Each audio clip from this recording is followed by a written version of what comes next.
Test ক্রিকেটে শুভমান গিলের শুভ আরম্ভটা কিন্তু শুরু হয়ে গেল।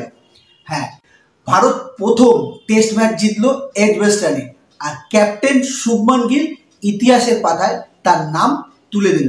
কারণ এর আগে কোনো ক্যাপ্টেন ইংল্যান্ডে এজবেস্টনে টেস্ট ম্যাচ জিততে পারেনি। এর আগে ভারত একবারই ড্র করেছিল, আর এবার সেই শুভমান গিলের হাত ধরেই ভারতীয় টেস্ট ক্রিকেটের শুরুয়াত হয়ে গেল। হ্যাঁ বন্ধুরা, অসাধারণ ম্যাচ। 336 রানের বড় ব্যবধানে সিরিজে সমতায় ফিরল, 1-1 করলো ভারতীয় দল। এই ম্যাচে হিরো কাকে বলবো, কজন হিরোকে বলবো?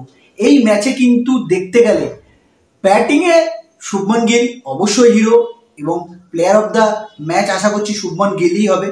সেই সঙ্গে ঋষভ পান্ত, রবীন্দ্র জাদেজাও কিন্তু তার টেস্ট ক্যারিয়ারে প্রথম দুখানা ম্যাচেই দুটো হাফ সেঞ্চুরি, মানে দুটো ইনিংসেই দুটো হাফ সেঞ্চুরি করলো রবীন্দ্র জাদেজা। অসাধারণ সেকেন্ড ইনিংসে ব্যাটিং করেছে ঋষভ পান্ত। বোলারদের মধ্যে কার কথা বলবো?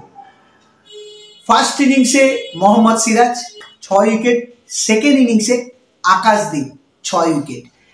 এই আকাশদীপের সম্বন্ধে কিছু কথা বলি। এই আকাশদীপকে কিন্তু এর আগের ম্যাচটাতে বসিয়ে রাখা হয়েছিল, আর আকাশদীপ কিন্তু দেখিয়ে দিল তাকে খেলিয়ে ভারতীয় টিম বা ভারতীয় দল যে তার উপর ভরসা করেছে, সেই ভরসার কিন্তু যোগ্য জবাব দিল আকাশদীপ। অসাধারণ একটি স্পেল দেখলাম আকাশদীপের কাছ থেকে। জো রুটকে যে বলটাতে আউট করেছে আকাশদীপ, আমার মতে, আমার পার্সোনাল মতে, বা আপনারা কি বলবেন কমেন্টে অবশ্যই বলবেন ওই বলটার কথা। বল অফ দ্য ম্যাচ তো আছে, কিন্তু সিরিজ অফ দ্য বল আমার মনে হয় আকাশদীপের ওই জো রুটের আউট করার বলটা দেখেছেন? অসাধারণ বল। কাকে না আউট করেছে সেকেন্ড ইনিংসে? বেন ডাকেটকে আউট করেছে, যেই Ben Duckett first test match ইন্ডিয়ার কাছ থেকে কেড়ে নিয়েছিল বলতে গেলে। হ্যারি ব্রুককে আউট করেছে, ফার্স্ট ইনিংসে সেঞ্চুরি করেছিল, হ্যারি ব্রুককে আউট করেছে। জেমি স্মিথকে আউট করেছে, ফার্স্ট ইনিংসে সেঞ্চুরি করেছিল। অসাধারণ একটি স্পেল দেখলাম সেকেন্ড ইনিংসে আকাশদীপের কাছ থেকে। ফার্স্ট ইনিংসে যেমন দেখেছি মোহাম্মদ সিরাজের কাছ থেকে, সেকেন্ড ইনিংসেও কিন্তু দেখলাম আকাশদীপের কাছ থেকে। ম্যাচের সামারি আর কি বলবো? যশস্বী জয়সওয়াল ফার্স্ট ইনিংসে ভালো খেলেছিল, কেএল রাহুল সেকেন্ড ইনিংসে ভালো খেলেছে, ঋষভ পান্ত সেকেন্ড ইনিংসে ভালো খেলেছে।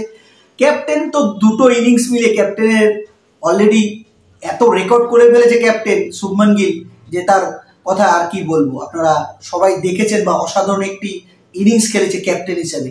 ক্যাপ্টেন হিসাবে প্রথম ইন্ডিয়ান 400+ রান, ক্যাপ্টেন হিসাবে 269 ফার্স্ট ইনিংসে প্রথম ইন্ডিয়ান, ক্যাপ্টেন হিসাবে সেকেন্ড ইনিংসে 161। কপিল দেবের যে রেকর্ডটা ছিল সেই রেকর্ডটাও ভেঙেছে, বা সেই রেকর্ডকে স্পর্শ করেছে। তো অসাধারণ ম্যাচ হলো, এবং ফার্স্ট টেস্ট ম্যাচে যে হেরেছিল তার বদলা কিন্তু নিয়ে নিল ভারতীয় ক্রিকেট দল।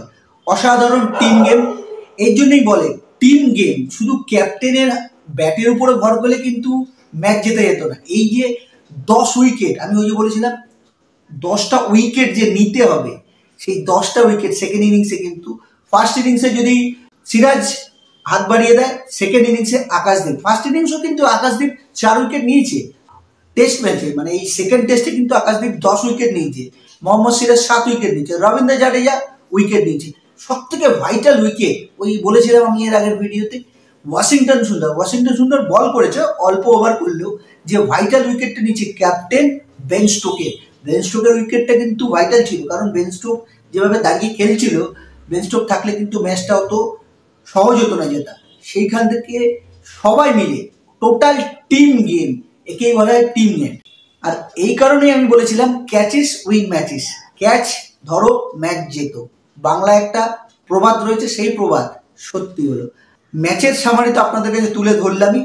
আপনাদের কেমন লাগলো এই ম্যাচটা? এই আকাশদীপের পারফরমেন্স কেমন লাগলো? বেঙ্গলের এই বোলারকে আপনাদের কেমন লাগলো? আকাশদীপ নো ডাউট, আমি বলেছিলাম আমার ভিডিওতে, আকাশদীপ কিন্তু অস্ট্রেলিয়াও ভালো বোলিং করেছিল। আকাশদীপের কিন্তু বলে গতি আছে, সুইং আছে, সেটাই কিন্তু আকাশদীপ প্রমাণ করলো। এই টেস্টে 10 উইকেট নিয়েছে, 2 ইনিংস মিলে আকাশদীপ 10 উইকেট নিয়েছে, মোহাম্মদ সিরাজ 7 উইকেট নিয়েছে। ওভারঅল অসাধারণ খেলেছে ইন্ডিয়া, এবং 1-1 সমতায় ফিরেছে সিরিজে। পরের টেস্ট কিন্তু লর্ডসে 10 তারিখ থেকে, আবারও কিন্তু যুদ্ধ লর্ডসেও কিন্তু ভারতের রেকর্ড ভালো আছে, তাই আশা করব এই ফর্ম ব্যাটাররা তো ধরে রাখবে, বোলারদের কাছ থেকেও আশা করব। সব থেকে বড় কথা, লর্ডসে আমাদের জাসপ্রীত বুমরা কিন্তু টিমে ফিরছে লর্ডসে, তাই বোলিং লাইন আপের উপরে কিন্তু আমাদের এখন ভরসা করতেই পারি, কারণ সিরাজ কোনো না কোনো বোলার আমাদের ঠিক উইকেট পেয়েই যাচ্ছে। First innings Siraj, second innings Akashdeep, first টেস্টে জাসপ্রীত বুমরা। সব থেকে বড় ব্যাপার হচ্ছে, আপনি দেখেছেন তো ফার্স্ট ইনিংসে যখন সিরাজ 6 উইকেট নিয়েছে, জাসপ্রীত বুমরা গিয়ে 5 হয়েছিল। জাসপ্রীত বুমরা যে কত বড় বোলার বা কত বড় টিম ম্যান, জাসপ্রীত বুমরা সিরাজের 6 উইকেট নেওয়াতে জাসপ্রীত বুমরা সব থেকে খুশি হয়েছে এবং জাসপ্রীত বুমরা জড়িয়ে ধরতে গেছিল সিরাজকে, কিন্তু সিরাজ পায়ে হাত দিয়েছে, প্রণাম করেছে। এই ম্যাচেও কিন্তু আকাশদীপ যখন 5 উইকেট নিয়ে উঠে যাচ্ছিল, যখন চেঞ্জিং এর জন্য যাচ্ছিল, তখনও কিন্তু আবারও সেই বুমরার সঙ্গে গিয়ে হাত মিলালো, বুমরাকে গিয়ে হাত মিলিয়ে করলো। বুমরা হচ্ছে দেখতে গেলে টেকনিক্যালি এই টিমের বোলিং ডিপার্টমেন্টে, যেমন ব্যাটিং ডিপার্টমেন্টে বিরাট কোহলি ছিল, একটা সময় সচিন তেন্ডুলকার ছিল, বোলিং ডিপার্টমেন্টে কিন্তু জাসপ্রীত বুমরা হচ্ছে আমাদের বিরাট কোহলি, সচিন তেন্ডুলকার আর শুভমান গিলের তো অসাধারণ। শুভমান গিলের কথা যতই বলবো ততই কম হয়। তবে ক্যাপ্টেন হিসাবে যে শুরুটা করলো ওয়ার্ল্ড টেস্ট চ্যাম্পিয়নশিপে, সেটা কিন্তু সবাই মনে রাখবে জয়টা। তো বন্ধুরা, কেমন লাগলো ভিডিওটা? আশা করছি ভালো লেগেছে। ভালো লাগলে আমাদের সঙ্গে থাকবেন, লাইক শেয়ার অবশ্যই করবেন, কমেন্ট বক্সে আপনার গুরুত্বপূর্ণ মতামত অবশ্যই দেবেন। ভিডিও আপনাদের কেমন লাগছে, আর সাবস্ক্রাইব করে আমার পাশে থাকবেন, বেল আইকনে গিয়ে অল করে দেবেন। ততক্ষণ ভালো থাকবেন, সুস্থ থাকবেন, আর 10 তারিখে যে থার্ড টেস্ট শুরু হচ্ছে তার জন্য ওয়েট করুন।